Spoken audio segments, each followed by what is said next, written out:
Hello friends, ನಮಸ್ತೆ friends. English news paper the Hindu headlines ನ ಮೂಲಕ ಇಂಗ್ಲಿಷ್ ಅನ್ನ ಈ ವಿಡಿಯೋದಲ್ಲಿ ಕಲಿಯೋಣ ಫ್ರೆಂಡ್ಸ್. ಮೊದಲ ಹೆಡ್ಲೈನ್: 3 days ಆಫ್ಟರ್, 3 ದಿನಗಳ ನಂತರ ವಯಲೆನ್ಸ್. ವಯಲೆನ್ಸ್ ಅಂದ್ರೆ ಫ್ರೆಂಡ್ಸ್ ಹಿಂಸಾಚಾರ. ಹಿಂಸಾಚಾರ ನಡೆದ 3 ದಿನಗಳ ನಂತರ ಕರ್ಫ್ಯೂ ಲಿಫ್ಟೆಡ್. ಕರ್ಫ್ಯೂ ಅಂದ್ರೆ ಗೊತ್ತಲ್ಲ ಫ್ರೆಂಡ್ಸ್, ಯಾರು ಓಡಾಡಾಗಿಲ್ಲ. ರಸ್ತೆಗಳಲ್ಲಿ, ಬೀದಿಗಳಲ್ಲಿ ಹೆಚ್ಚು ಹೆಚ್ಚು ಪೊಲೀಸ್ ಇರ್ತಾರೆ, ಸೈನಿಕರು ಇರ್ತಾರೆ. ಯಾಕೆಂತಂದ್ರೆ ಆ ಜಾಗದಲ್ಲಿ ವಯಲೆನ್ಸ್, ಹಿಂಸಾಚಾರ ನಡೆದಿರುತ್ತೆ. ಹಿಂಸಾಚಾರವನ್ನ ತಡೆಗಟ್ಟುವ ಉದ್ದೇಶದಿಂದ ಆ ಏರಿಯಾದಲ್ಲಿ ಕರ್ಫ್ಯೂ ಅನ್ನು ವಿಧಿಸಲಾಗಿರುತ್ತೆ. ಆ ಕರ್ಫ್ಯೂ ಅನ್ನ ತೆಗೆಯುವುದಕ್ಕೆ ಇಂಗ್ಲಿಷ್ ನಲ್ಲಿ ಫ್ರೆಂಡ್ಸ್ ಲಿಫ್ಟೆಡ್, ಕರ್ಫ್ಯೂ ಲಿಫ್ಟೆಡ್ ಅಂತ ಕರಿತೀವಿ. Relax in parts of Nagpur. ನಾಗ್ಪುರದಲ್ಲಿ ಹಿಂಸಾಚಾರ ನಡೆದ ನಂತರ 3 ದಿನಗಳ ನಂತರ ಕರ್ಫ್ಯೂ ಅನ್ನ ತೆಗೆಯಲಾಗಿದೆ, ರಿಮೂವ್ ಮಾಡಲಾಗಿದೆ ಅನ್ನುವಂತ ಅರ್ಥ.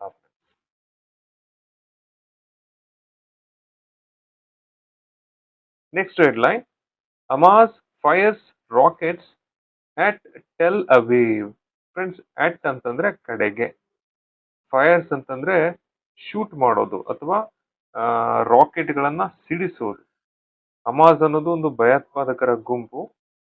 ಅವ್ರೇನ್ ಮಾಡಿದ್ರೆ ಫೈರ್ಸ್, ರಾಕೆಟ್ ಗಳನ್ನ, ಕ್ಷಿಪಣಿಗಳನ್ನ, ಬಾಂಬ್ಗಳನ್ನ ಅಟ್ ಟೆಲ್ ಅವೀವ್, ಈ ಇಸ್ರೇಲ್ನ ರಾಜಧಾನಿ ಏನಿದೆ ಟೆಲ್ ಅವೀವ್ ಕಡೆಗೆ, ಆ ದಿಕ್ಕಿಗೆ. ಅಟ್ ಅಂದ್ರೆ ಆ ದಿಕ್ಕಿಗೆ, ಆ ಕಡೆಗೆ, ನನ್ ಕಡೆಗೆ. ಅಟ್ ಮೀ, ನಿಮ್ಮ ಕಡೆಗೆ. ಅಟ್ ಯು, ಕಿಟಕಿ ಕಡೆಗೆ.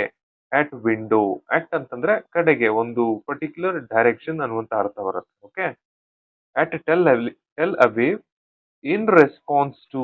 ಇದನ್ನ ಒಟ್ಟಿಗೆ ಓದ್ಬೇಕು ಫ್ರೆಂಡ್ಸ್. ಇನ್ ರೆಸ್ಪಾನ್ಸ್ ಟು ಅಂತಂದ್ರೆ ಪ್ರತಿಕ್ರಿಯೆಯಾಗಿ. ಮೊನ್ನೆ ಇಸ್ರೇಲು ಗಾಜಾದಲ್ಲಿ ತುಂಬಾ ಅಟ್ಯಾಕ್ ಮಾಡ್ತು.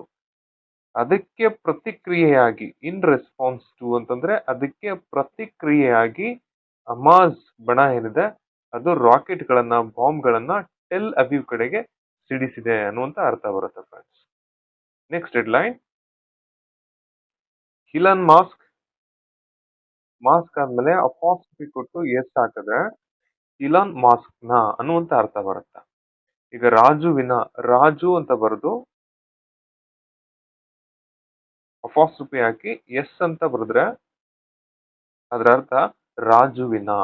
ಅದೇ ರೀತಿಯಲ್ಲಿ ಇಲಾನ್ ಮಾಸ್ಕ್ ಎಕ್ಸ್ ಅಕೌಂಟ್ ಏನಿದೆ ಟ್ವಿಟರ್, ಸ್ಯೂಸ್ ಅಂತಂದ್ರೆ ಫ್ರೆಂಡ್ಸ್ ಕೇಸನ್ನ ಹಾಕೋದು ಅಥವಾ ಕೋರ್ಟಿನ ಕಟಕಟೆಗೆ ತರುವಂತದ್ದು. Union government over alleged censorship and IT act violation. Central government censorship ಅನ್ನ ವಯೋಲೇಟ್ ಮಾಡಿದೆ, ಐಟಿ ಆಕ್ಟ್ ಅನ್ನ ವಯೋಲೇಟ್ ಮಾಡಿದೆ ಅನ್ಬಿಟ್ಟು ಇಲಾನ್ ಮಾಸ್ಕ್ ನ ಎಕ್ಸ್ ಕಂಪನಿ ಏನಿದೆ, ಟ್ವಿಟರ್ ಕಂಪನಿ, ಅದು ಕೋರ್ಟ್ ಅಲ್ಲಿ ಕೇಸ್ ಆಗಿದೆ. ಸೊ ಇಲ್ಲಿ ಎರಡು ವಿಷಯಗಳನ್ನ ಅರ್ಥ ಮಾಡ್ಕೊಂಡ್ರಿ. ಒಂದು, ಹಿಂಗೆ ಅಪಾಸ್ಟ್ರಫಿ ಹಾಕಿ ಎಸ್ ಬಂದ್ರೆ ವಿನಾ ಅನ್ನುವಂತ ಅರ್ಥ ಬರುತ್ತೆ. ಇನ್ನೊಂದು ಸ್ಯೂ ಅಂತಂದ್ರೆ ಕೇಸ್ ಹಾಕೋದು, ಕೋರ್ಟಿನ ಕಟಕಟೆಗೆ ತರುವಂತದ್ದು. ಫ್ರೆಂಡ್ಸ್, ಈ ರೀತಿ ಕನ್ನಡದ ಮೂಲಕ ಇಂಗ್ಲಿಷ್ ಅನ್ನ ಕಲಿಯೋದಕ್ಕೆ ಪ್ಲೀಸ್ ನನ್ನ ಚಾನೆಲ್ಗೆ ಸಬ್ಸ್ಕ್ರೈಬ್ ಆಗಿ ಅಂತ ಹೇಳ್ತಾ ಥ್ಯಾಂಕ್ ಯು ಫ್ರೆಂಡ್ಸ್.